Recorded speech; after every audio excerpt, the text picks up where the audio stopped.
something that I'm hearing a lot around Christians today is, I'm not one of those nice Christians. And I don't necessarily agree with that, because biblical masculinity does not equal the Christianity masculinity that we face today. When we look at Jesus, yes, he was very stern and powerful, but being stern and powerful doesn't mean condemning. That is not your job.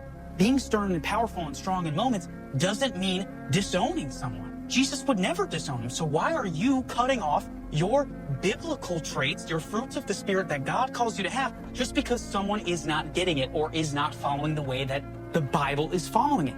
They are more likely not going to follow something that is condemning them for not doing it. That is a human psychological trait. No one is going to respond to negativity more than positivity. Now, I'm not sitting here and telling you to be a pushover. I'm sitting here and telling you to be a nice Christian, but being a nice Christian doesn't mean being a pushed over Christian. Biblical masculinity is having compassion, where it's also having true standards. Biblical masculinity is being strong, but also being emotionally vulnerable in certain situations. Biblical masculinity is not breaking someone down, insulting them, and telling them that they are cooked.